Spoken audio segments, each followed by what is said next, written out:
for those of you that are ready. uh, I don't have a guest tonight for you, but what I do have for you is a little bit of a treat. What I wanted to do is bring up some of our better photographs that we've caught over the last few years, discuss what was going on when we caught these photographs and how we managed to catch them. Now, normally we reopen our paranormal thing with a prayer. So, Lord, just thank you for having the people that watch this podcast tonight. Take care of them, bless them, and we praise your name, Lord. Thank you. Amen. Just threw that out there because our chaplain is not here yet tonight to do that for us. So anyway, I'm going to get right to it. I'm going to go and share my screen. Okay.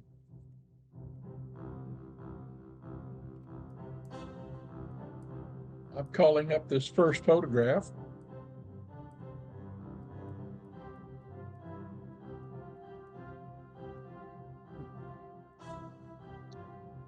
Here you can see a photograph that was taken at a cemetery.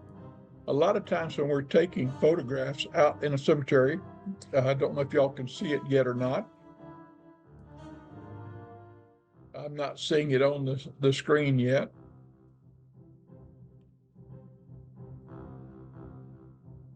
Am I going to have a problem with this? Okay. Now I think you can see it. If you can't see it, Danny, let me know. But anyway, in this particular one, a lot of people give you information and photographs, and they call all kinds of things orbs. And that's one of the biggest things that we have in the paranormal pictures and stuff is things that people call orbs. Now, actually, I had ruled this particular one out for having an orb. However, if you look right there on the screen, this is a picture of me right there. Well, it didn't zoom in on y'all. But anyway, you see that the green light right there? That's really not a light. I first ruled that out thinking that I had a light in my hand and that wasn't an orb. However, that really is an orb because I see it in a couple of other photographs that were taken right after this one. And we were having a green orb somewhere in the picture. Now, what you see here is a lot of dust particles that were stirred up. Some of it could be pollen. Some of it could be moisture from the trees. Some of it could be insects. But when you're shooting your flash at night, whatever artifacts are in the air, your light is going to reflect off of it and it's going to come back to your camera. It's called backscatter, and it puts these artifacts in your picture. A lot of people are so anxious to have an orb that they call most anything an orb when they don't really have an orb. So I'm trying to show you the difference between that green light, which is a real orb, and one that's not. The reason that is a real orb is because it emits its own light. That's one of the things about a real orb. It emits its own light. One of the things that a lot of people, I'm going to stop the share here. I'm going to zoom into the picture. I'm going to start the share again. Let me stop the share. Start the share. I see the wrong picture moving. So let's see if I can do it this way for you. Are y'all seeing the picture move? Yeah. So anyway, you see the green light right there. That is a true orb. Now, some of these other orbs, now the picture's not zooming in and out for me here. I'm zooming on my screen, but it's not zooming on yours that I can tell. But a lot of things, a lot of people used to say that there would be little faces in an orb, and that's not true. You can see in this one, there's no faces. But pareidolia is what is the effect where our minds try to read things into photographs that aren't there. It tries to interpret things. It's part of our mental process to speed things up that we're doing to help us find things and for recognition. Like when we're hunting and doing things like that, and throughout our history, part of that has been to recognize faces, to identify threats, things of that nature. And that's why it is a natural tendency for us to have the pareidolia that affects our brain, seeing things that are not there. Now let's see, I'm going to stop sharing there, see if I can go back to sharing and see if I can change pictures as I go. See if that will let me do that.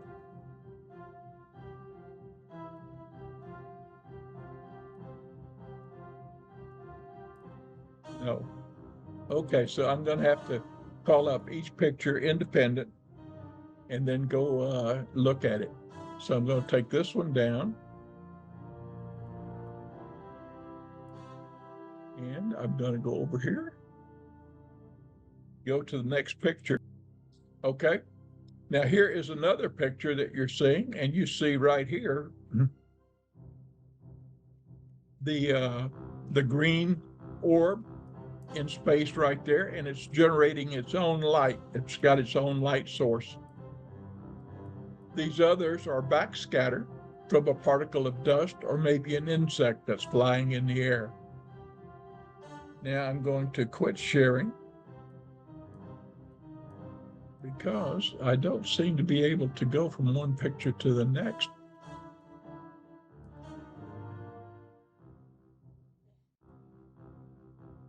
I am, but y'all aren't going with me.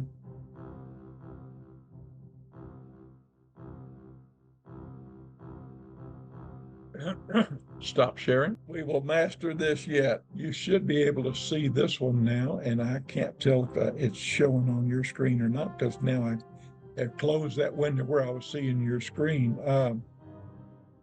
But anyway, on this one, you can see some other little different colored orbs on here.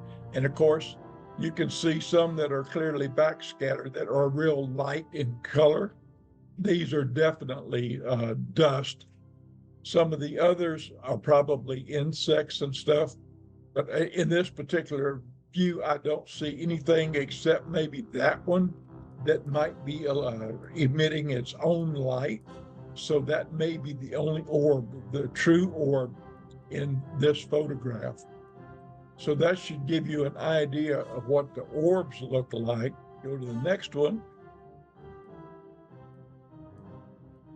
And I'm going to stop the share and I'm going to start sharing.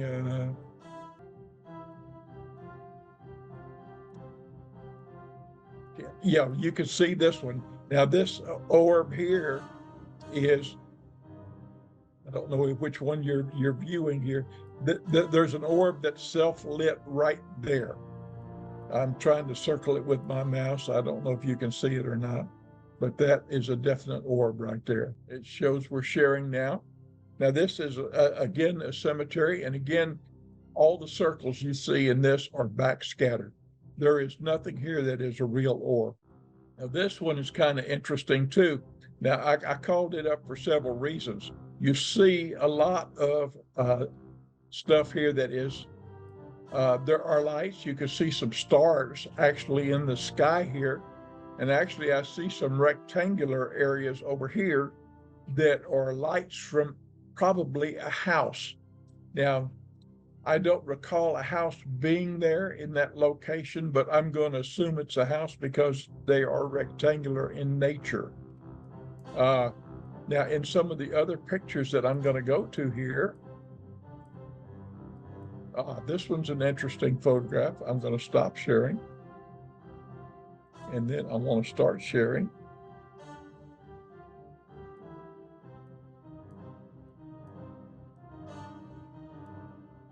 I can't tell if you're seeing the one. Yeah, it popped up. Okay. So what you're seeing here is what we call backscatter.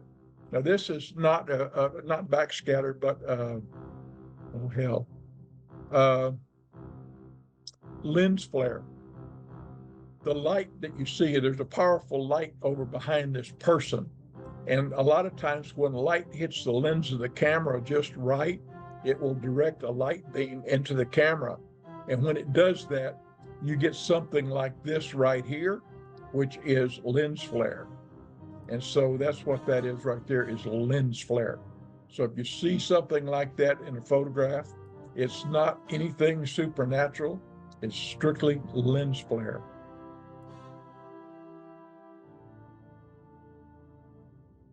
Now then, I'm going to go to the next photograph and share the screen.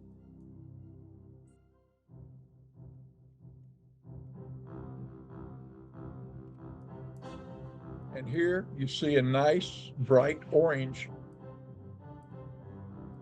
orb right there.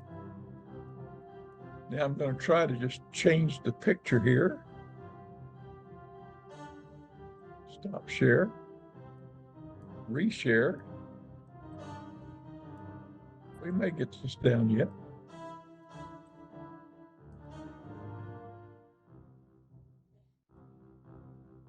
Okay, it says we're sharing this one. Okay, here you see a lot of backscatter here. Now, actually, there's some backscatter, but you see a star coming through there. And I think that that is probably a star there. And there may be a star back over here and a star there. So you've got to be able to tell, by using judgment, that these are really look like they are emitting light, but they're very small, and they are the size that a star would be in this photograph. So I'm guessing that these are stars. Now let's go on to the next photograph. Stop sharing. Start sharing. Pick this one.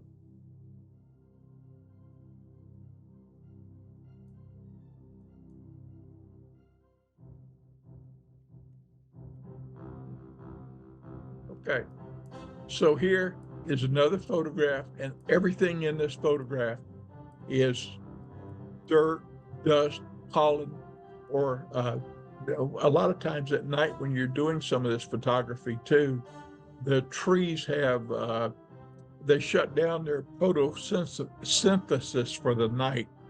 They are using water coming up from the roots and the sunlight to make sugar that it stores in the tree itself. Now, as night comes on and the sun goes down, the leaves open little things, little cells called stoma, and these cells start dumping the water into the air. They're little droplets of water that is dropping. So even though there may not be any dust out where you are, or there may not be any pollen out where you are, the trees will still be delivering this water droplets, and there may be a lot of visible water drops. You may even feel water hitting your skin from these trees. So a lot of this could be water from a tree as it's making that dump. Next photograph. This is where it's starting to get interesting here. Start to share.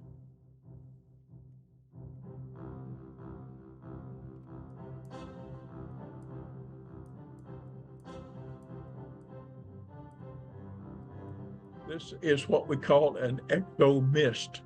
Now, a lot of times when an entity tries to form, it will try to form in a mist. And so this started to form at this particular investigation out of nowhere. As it turns out, we later identified what this entity was, and I'm going to show you several pictures here as we go through this. I'm going to advance to the next one. Now there's a button up there that says New Share.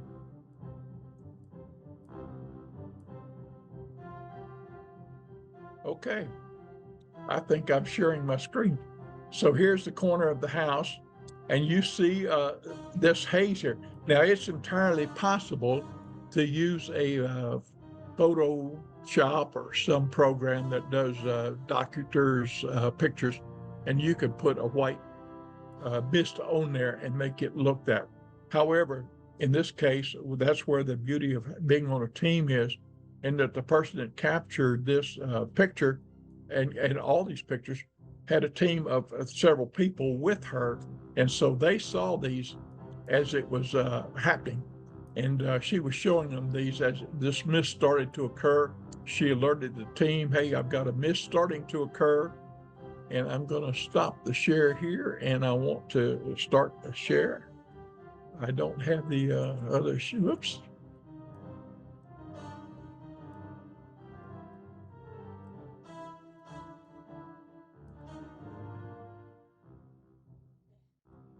You can see here that the mist is getting thicker and thicker.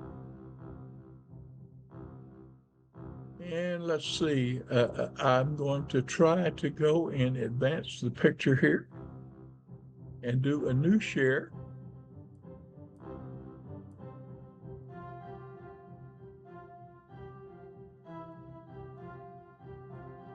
I don't see it going. Come on. Okay. Well, that messed up. It doesn't want to share that one. Hey, John. Yeah. Are you feeling like a temperature drop? Are you feeling a wind, a temperature drop? Are you hearing anything when this is happening? And when it manifests, does it start off like really little? Does it start off really little and then get bigger or rise for some reason? This started off a little, and actually it got bigger and bigger as, within about 10 to 15 minutes or a half hour. This thing got huge. You'll see the results here in a minute. But yes, there is a temperature drop going on, which did cause one of the investigators to become a little scared. Now, actually, in looking at this here, I'm starting to see a person's face appear here. I don't know if you can see this particular one yet or not. Damn it, my thing hasn't shown that I'm sharing it yet.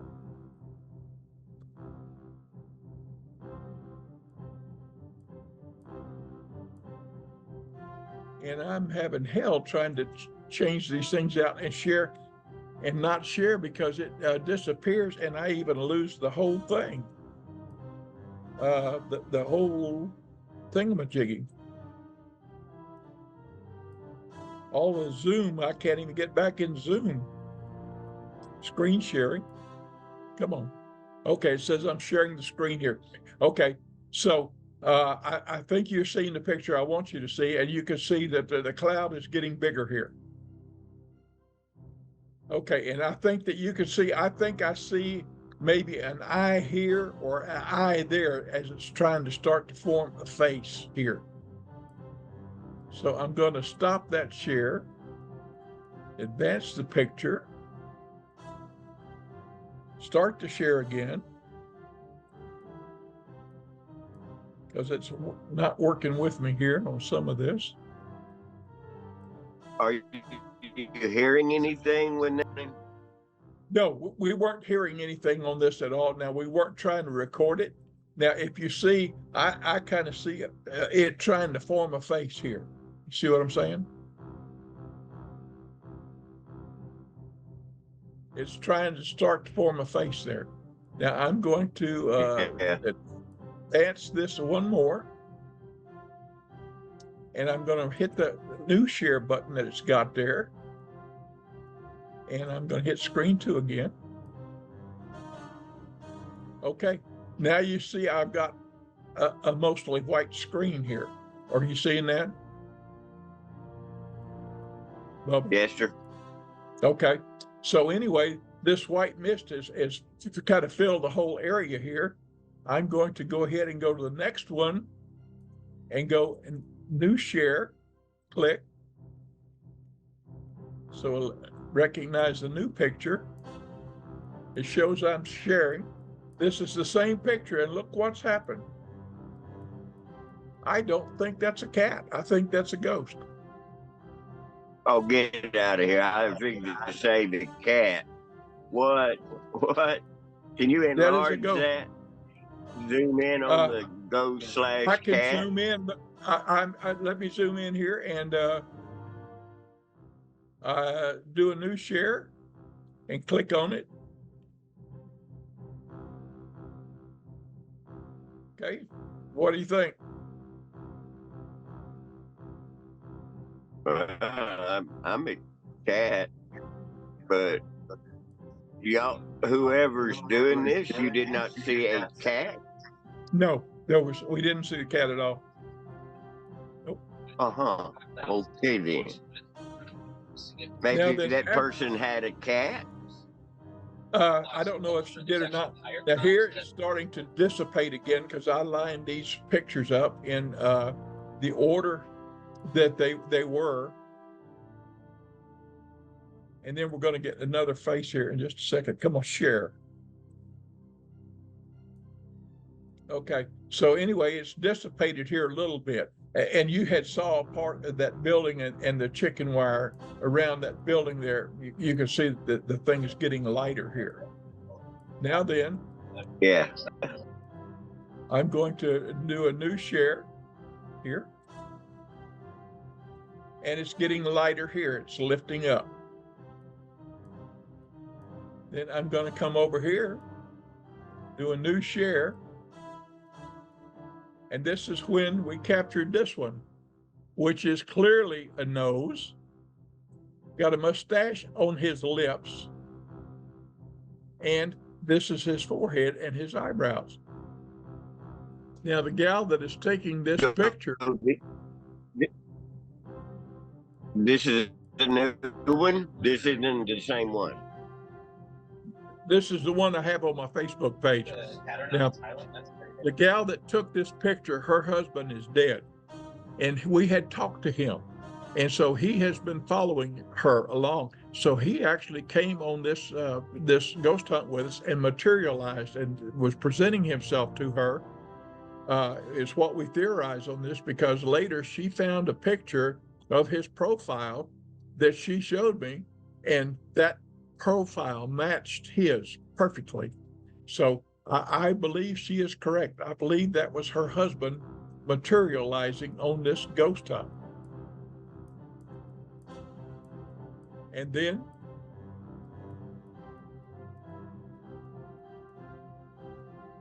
it was all gone.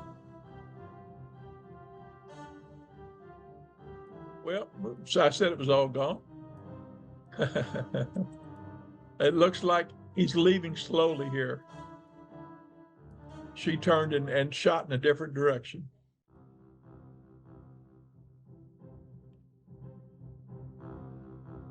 And here it's disappearing some more.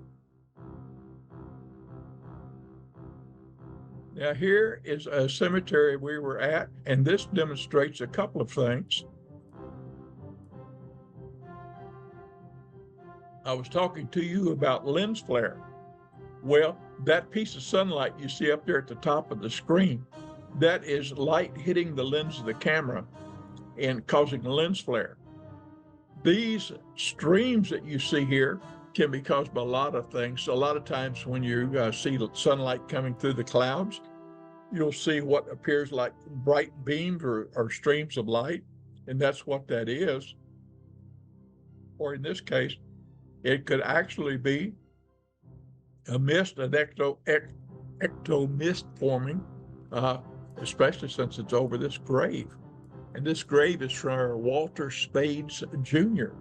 And we spent a lot of time at Walter's grave, and we've gotten EVPs and all kinds of stuff at Walter's grave over the years. And this is Kessie Cemetery. We spend quite a bit of time there. The next photograph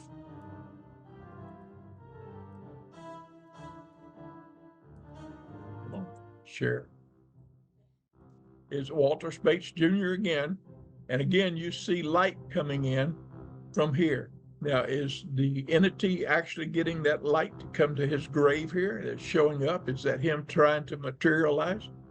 I can't tell you for sure, but I think it's supernatural myself. It's certainly not anything we put in this photograph. It came through naturally on it. And it's not lens flare, or you'd have that big globe that I showed you that was lens flare on that first one. I put this one up just to show you some of the things we did on some of these ghost hunts, my trailer is sitting right here, and we've thrown a sheet over it, and we projecting the cameras. See, I have a 12 camera system here. Well, it's showing that it's 9 here, but actually it's a 12 camera system. There are 4 rows on it. We're only using a couple rows on it. So, but we're watching the whole cemetery where we've got these cameras strung out. So that gives you an idea of that we're seeing activity out in the cemetery. We can run out there and check it.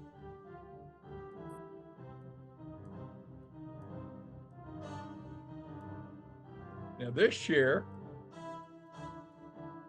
this is outside what is called Egypt Plantation. It's also called the Herd Plantation. It's also known as the Northington Plantation.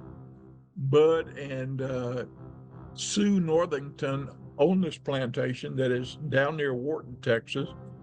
Now, if you read this sign, I won't go into it a whole lot. This plantation is in the route that Santa Anna took to San Jacinto.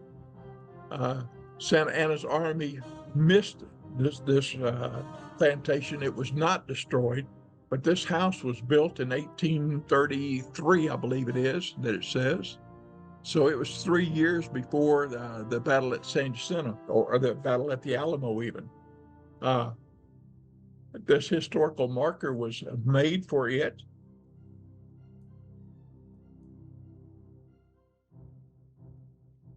Here is a picture of the house at the plantation. And Bud, of course, Bud is deaf. He's a very interesting gentleman, and he's always flying an American flag. Now, they have a museum back here, and they actually were a Borden's milk company at one time. They had milk cows and stuff, and they have a lot of the paraphernalia from Borden's signage and stuff in their museum and stuff. Some of the other outbuildings back here have some of that stored in there. And when he takes you on a tour, you need to call and set up a tour with him. You will be surprised at some of the stuff he's got. Now, I did not put pictures of everything on his place. Now, we did enjoy his hospitality here. He's a really nice person. This is a closer look at the view here. Now, we happen to come at a time during Black History Month. Share. During Black History Month. Now, this cabin here, they've just replaced the front step at the time we were there, but this cabin was a slave cabin. And actually, it was the headquarters for one of their higher up slaves, because this one actually has a fireplace. Most of them didn't have it. Now, this has been boarded up, but this particular one also had a window in it. But this shows you kind of what the slaves lived in at the time. Now, back a long time ago, they didn't have, back in the 1830s, they didn't have the sheet metal. This is a recent addition. So, it's not been kept totally historically correct.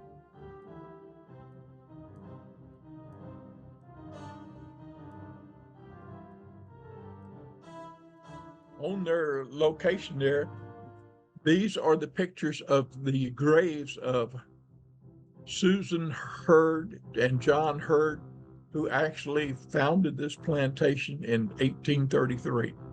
And if you look at it, actually, that Susan, that was the daughter, she was born in 1835, which is, she was 1 year old when Santa Anna came through. And she died in 1859. So she only lived about 24 years.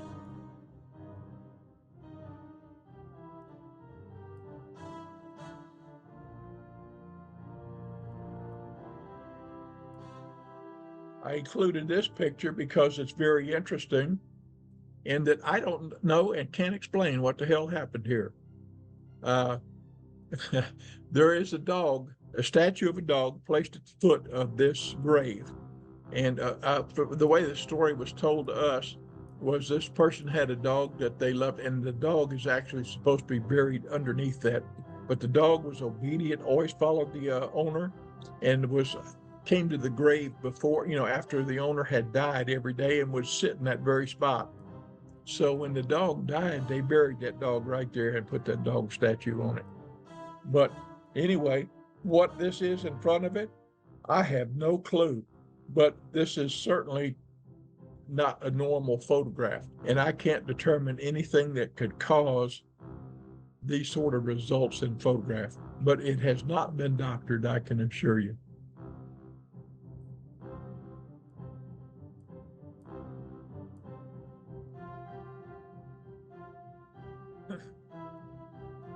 Now, I included this photograph because this is also significant in the research we're doing right now. This is the location where Santa Anna was captured as he was trying to escape from the Texans after the Battle of San Jacinto. And isn't it interesting that this cloud that appeared kind of looks like it might have a mouth here that's open, and that might be a head? So, it's kind of interesting. Now, this is one of the reasons why we don't allow smoking in the area where we're, doing our investigations, because actually, if a photographer had been sitting there with a cigarette, you might get a similar result. And I know it makes a lot of smokers. It has over the years, because, back when this picture was taken about 2010, 2011, we had quite a few smokers in the group, and they were not happy about not being able to smoke in the group. But it paid off in the end. Again, this is back at the Northington plantation. I don't know how it got out of sequence. I guess just because of the picture numbers. But this is inside that slave house. Did I share that?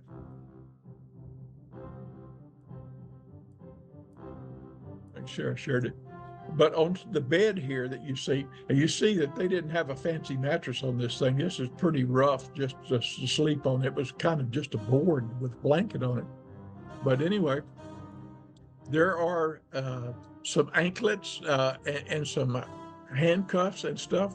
These are things that were kept the slaves chained. There are also some tags over there that had the slave numbers that they wore on collars around their necks, so that wherever they went, people could identify them by the slave number. Now, again, this happened, we went there on this particular day. It was in Black History Month, and the University of Houston had been out there doing some filming for Black History Month. And we commandeered one of their actors, which I'll show you in a minute. While we're in this room, oops, I got new share.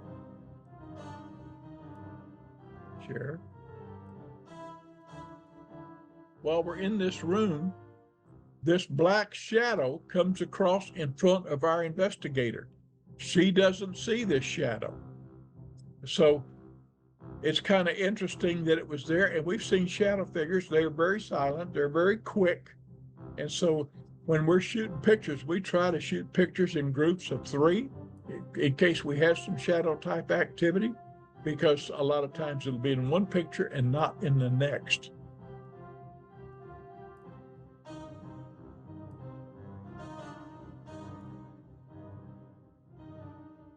Which is what happened right here. Next picture, the shadow is gone.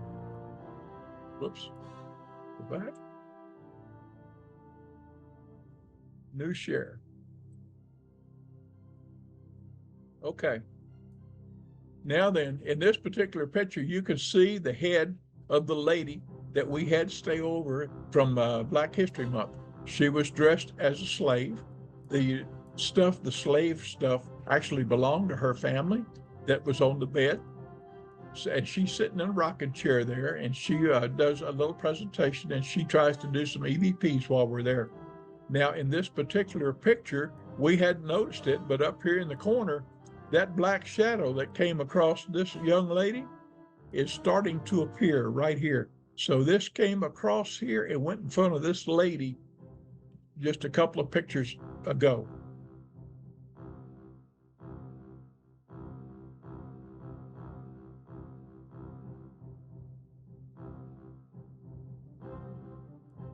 So here we are, and the shadow is gone, and he had followed her back again when he saw that shadow there.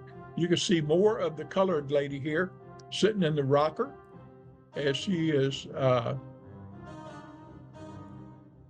know that I hit share, as she is sitting here and doing her thing. And our investigators making notes and documenting everything as we go along.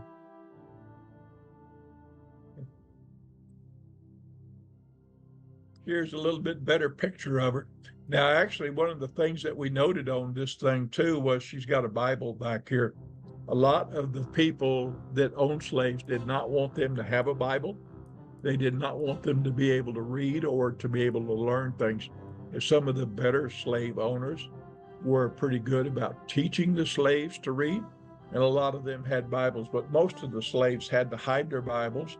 They were kept out in the trees or in the woods or something, and they would go get them at night and bring them in and do their reading and then hide them again the next morning.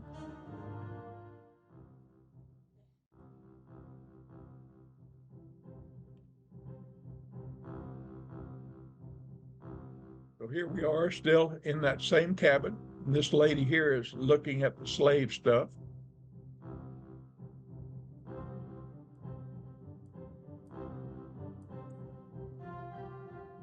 Still in the cabin here.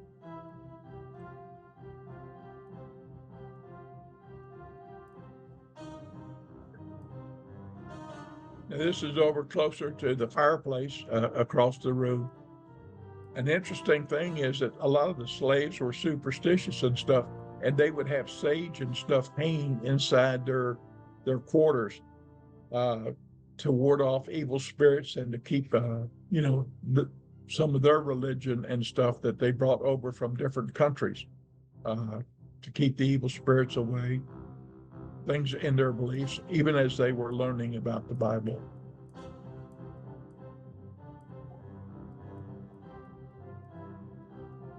Here is a close-up of slave collars. See, this collar has the tag number for this person, and it has a lock where this went around their neck. These were some cuffs that went around their wrist, and then there are some cuffs over here that went around their ankles. So these are the chains that were used to chain some of the slaves up. I showed you that this particular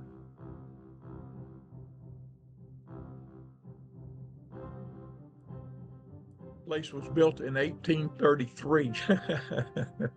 The Civil War is in, that survived the Texas War for Independence. 1865 is just 30 years down the road, and guess what? The herd people are involved in the Civil War, and the herd plantation has a lot of relics from the Civil War that their ancestors actually carried in the war.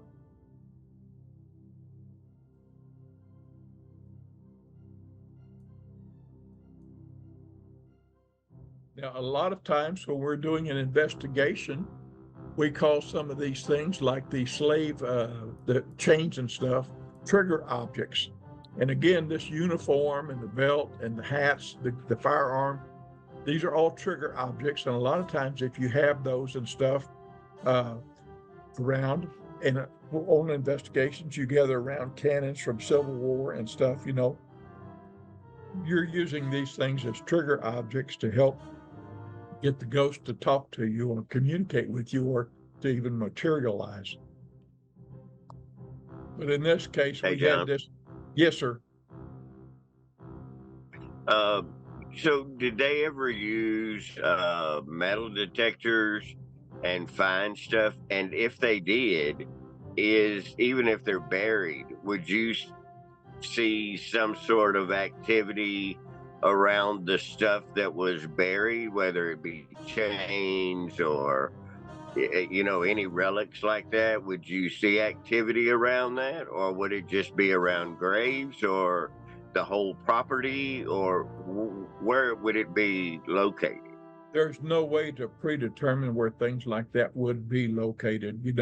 A lot of times it's just that if it's a residual haunting, they're usually going in a path that they had done at the time, and it's recorded on the energy is recorded into the ground, and it plays like a motion picture. So there's no telling. All we had to have to make that happen was a high level of energy output at the time of the event that it made that impression and stored that information in that site and makes it play. So that is a residual type haunting. Now, on an intelligent haunting, these are places like here inside the plantation itself.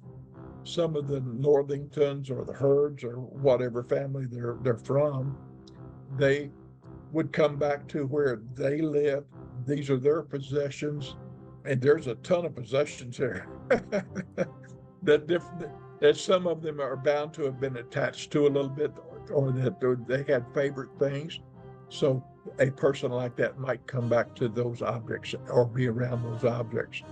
And it's just trial and error that you go through the objects and you find out.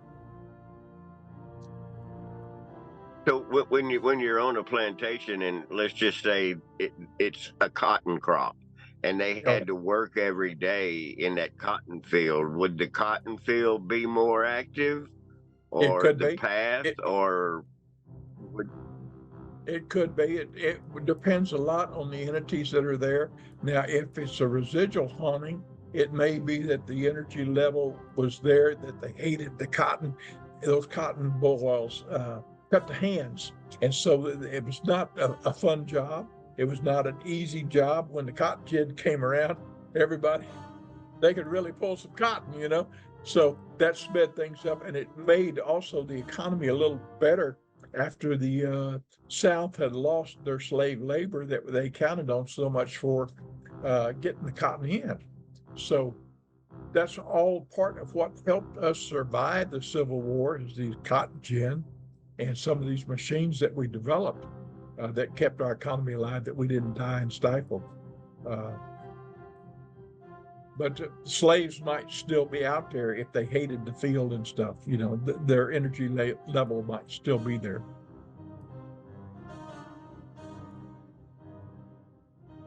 Now, here's one that's kind of interesting because, again, this is a case where taking two photographs back to back helps. Now, here I took this photograph, and I'm thinking to myself when I took it, did my flash go off? What happened? I mean, it's dark. So I had taken a second picture,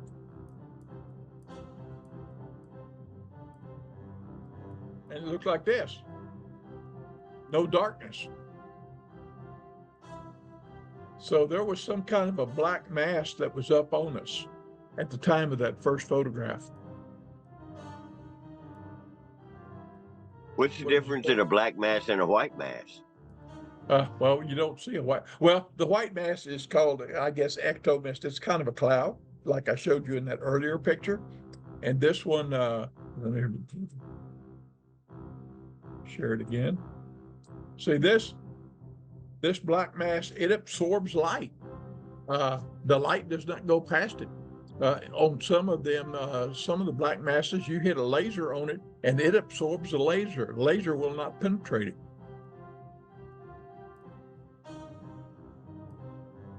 So would that be more of a, I don't know, whatever the word is, an evil mass? Is black more evil than white?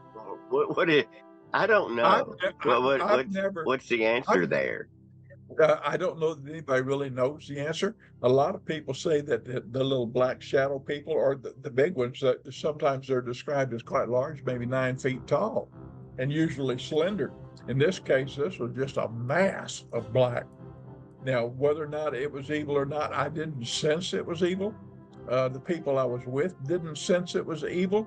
It was just that it was there in the camera. When the flash went off, it could not penetrate that black mass. It just absorbed all the light. The light went nowhere. And I didn't even think my camera went off, you know, the flash went off. But then when I looked at the picture and I saw the praying hands, I'm thinking, well, you know, that's interesting. That praying hands came through. Would that, in the case like you're talking about, be something that is evil against good or not? I don't know. But in my experience with black shadow figures, I have found them to be playful, that they tend to play with you a lot, and they're out having a good time. And you can have a good time with them too. if you treat them, that way. So, and I guess if you're fearful, well, let's get to it. Fear is what the devil uses to get you. Okay, we both know that. Fear is false evidence Yeah, appearing yeah, real. So anyway, this black cloud yeah. is there. Maybe that's supposed to give you fear. If it doesn't give you fear, and you've got a friendly atmosphere with you, it doesn't mess with you. I don't know. So you said the temperature when it was a white mist a while ago, that the temperature was cooler and it dropped. So was Yes. it a cooler temperature when the black mist appeared, or what? Well, generally it gets cooler. Generally, it could go up or it could go down. Any change either way is showing that something is happening. Now, normally, it's kind of like a chemical reaction. You're having an exothermic or an endothermic reaction. If it's getting cooler, then the energy is being drawn out of the atmosphere and it gets colder. So energy is being removed from the atmosphere. If it's being added to the atmosphere, it starts to heat up. Does that answer So your what does it question? mean when it heats up? It's just an exothermic reaction going on. Energy is being put back in. Generally, something's going to happen. So you know that. You don't know what sometimes. Now, the photograph you see here, Okay. Yeah. that's one of the weirdest photographs I ever took in my life. And one of my team thinks that that is really something significant. And actually, this was taken on the third floor of a hotel. And I had one investigator with me when I took it. Now, actually, you can just barely make out right over here the doorway to one of the rooms in the hotel. This is down the main hall on the third floor. There's another doorway to another room here and another doorway back over here. And this is right in the middle of that hallway. And it kind of looks like an entity sitting there or something or trying to form. And I'm not real sure what we have right here. It kind of looks like the face looking down on it. Uh, it's hard to tell, but it's certainly not a You natural can't photograph. you can't enlarge that. Uh, I can enlarge it some here. Let's see what I can do. I can move up on it here and then reshare with you. Did that enlarge it for you? Yeah, a little. And what do you Okay. see? A face I see a face. I see a looking face looking down right here. down. I see a nose here. I see hair right here. Maybe a beard. I see an eye there and an eye there in shadow. Kind of looking down is what I see. And then I think that, I'm not real sure what that is. That's the weirdest thing I've ever seen. But you kind of see, now it's probably pareidolia, where I see a little face right here on this thing. But it kind of looks like an arm here and somebody sitting on the floor to me with an arm across their leg. So you're thinking that's two different people. Yeah, two different people. Yeah, actually, Wow. this is in the second shot. This is what I got. So it was right in here.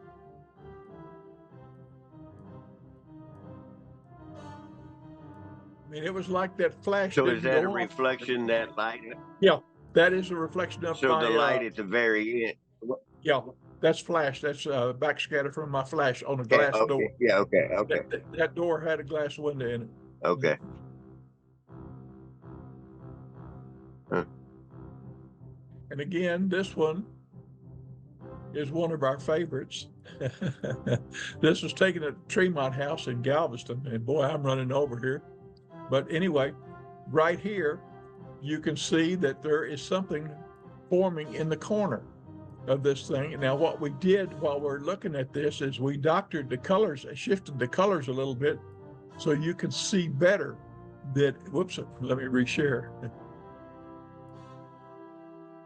I see it. Okay.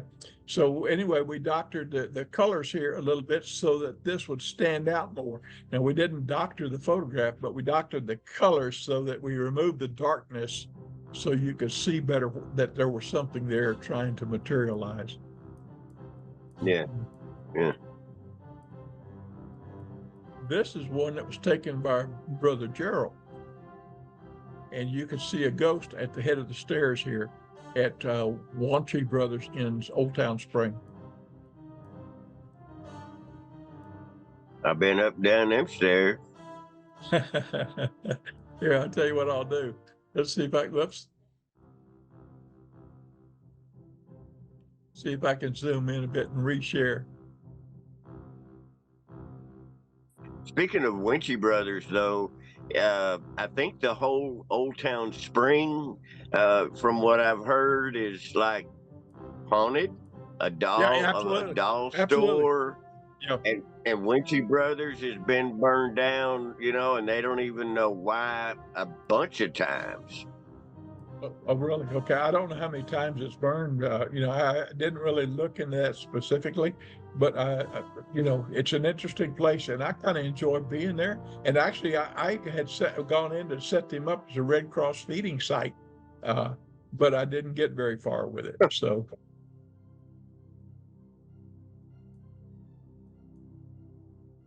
Yeah, I'm going to go ahead and share this from a distance first, and then I'm going to zoom in. Now, when I first saw this, I was told that, I had all kinds of questions about it. But this guy here, his name is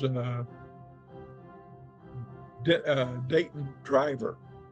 But anyway, if you look close, there's an angel wing on his back here and an angel wing over here. And I thought the truck had a hot engine and smoke coming up.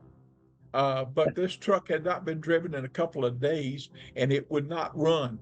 And so it was not smoke. And so let me zoom in just a little bit on it here and reshare with you and see if I can make that clearer for you. Do you see that the mist here that's making a wing off at this shoulder and the mist there? Yeah. So that was one of the interesting photos. Now then, this is a new share here. Wow.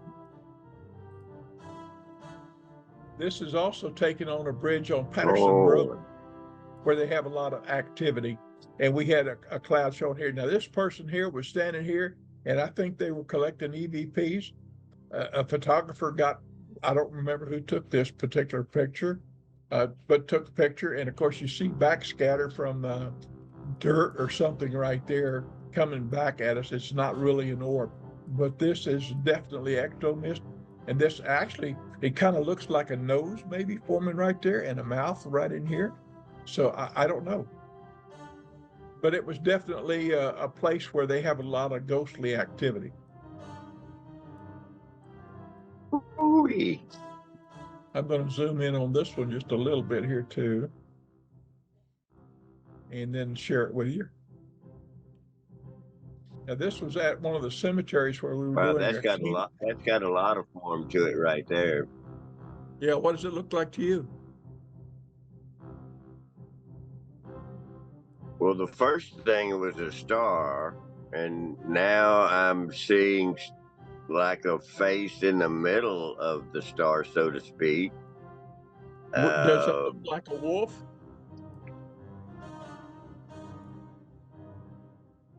Okay, yeah. Okay. The person. So what would the wolf have to do with that particular picture? I don't know. The person you see right there is me. And the person that took the photograph was an American Indian. Did you feel anything?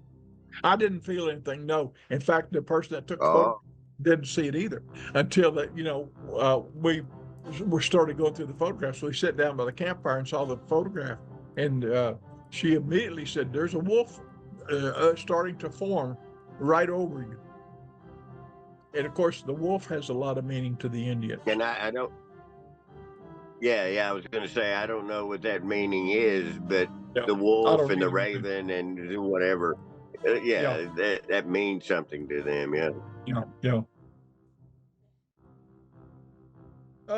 For some reason, this one got out of sequence. Damn it. This is not the picture I took. I was trying to change the color on this so you could get a better idea of what was happening on the photo. So you'll see it in a minute. but actually up to the left-hand corner, there are green lights up there. And over here, it looked to me like an entity was trying to materialize and form when this picture was taken.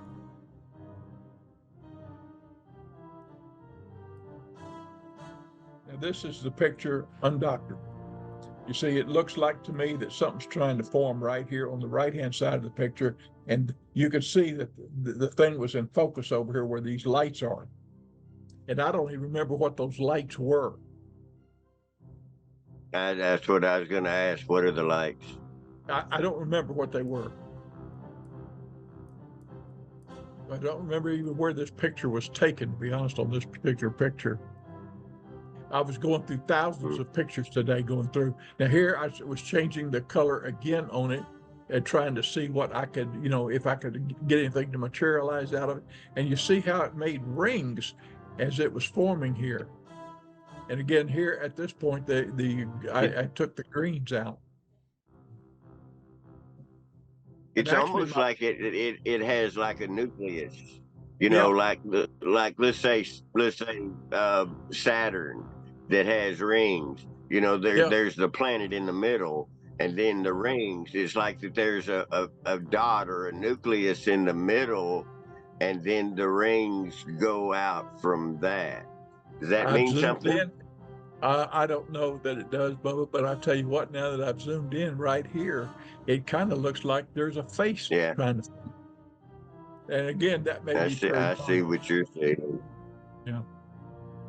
So anyway, and a lot of times you don't know if it's your brain tricking you or what. Let's see. I'm gotta stop the share. And is that the end of the photos? Well, that was good to me. Yeah, that's the end of the photos. Okay, so anyway, I wanted to share some of those photos with everybody and go over what some of them mean, and they get some kind of an idea. Hey, Joe, I see you out there in Facebook land. I couldn't see anybody while I was there. I'm sorry. While I was zoomed in doing that presentation, I just could not see who was in the Facebook chat because I was sharing the screen and I was having so much trouble with that damn window. Okay.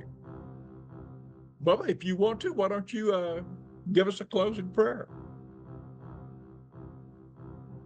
Lord, I thank you so much for today. I thank you for the blessings that you give us. I thank you for dying for us, for always watching over us, for supplying our needs, for just loving us the way you do. Lord, I ask you that you be with Jon and everybody that's associated or watching this podcast, that you bless them, keep them safe, and keep them highly favored. Lord, we love you. And it's in your name, Jesus, that we all pray. Amen. Amen. Thank you, Bubba. Appreciate it. Okay, with that said, I'm going to end tonight's broadcast. We ran over, 10 minutes.